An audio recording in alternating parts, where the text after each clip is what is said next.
same number of years. The muscles in his right calf were tight, twitching and pulsing. They wanted to cramp. They were telling him they would cramp. He spat blood, ignoring the pain, but feeling the unbidden slowing of his legs as the muscles contracted. His will to flee remained, but he was losing control of his body. 15 minutes, that's all. 15 minutes and you're back on the highway. Safety. Come on, you can do it. He took 3 more staggering steps before his calf bunched up completely, closing the muscle down.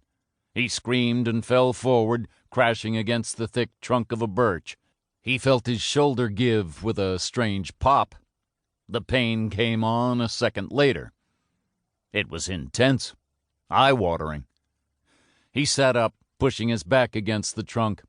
His left arm hung down at a strange angle, almost as if it had suddenly grown an extra 3 inches. He stared at it for a moment, listening to the screaming inside his head. "Get up! Get the hell up and run!" He put his right hand under his left elbow and tried to stand up against the tree. The pain in his leg was secondary, but as soon as he put weight on it, the calf spasmed again, refusing to cooperate. He sat back down, breathless, smeared in blood and dirt, and tried to stretch it out. He couldn't, not with a busted arm. "You better get up now. You get up right now or you'll never get up again. That's simple enough for you." He allowed the screams inside his head to escape his mouth. A fine mist of blood followed them out in a crimson cloud. He was upright, standing with his back to the tree, scanning the forest for movement. 1 deep breath, and he was moving again. Except now he was walking, hobbling with one hand holding his busted arm and a Charlie horse chewing at his leg.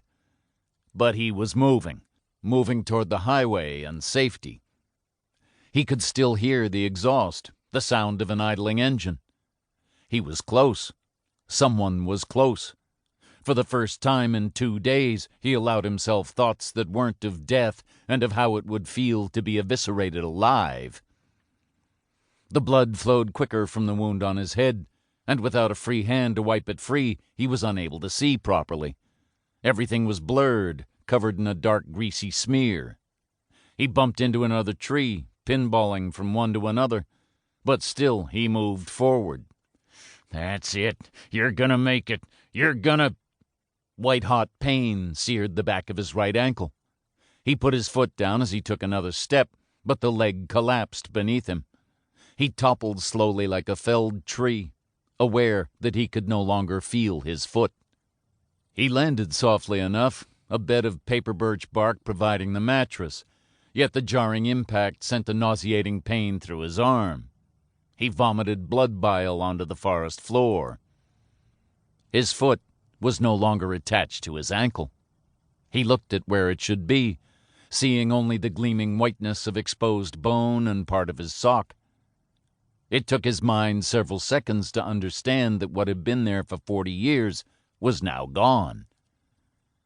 And in those seconds, the very thing he had been running from stepped out from the deepest shadows of the forest.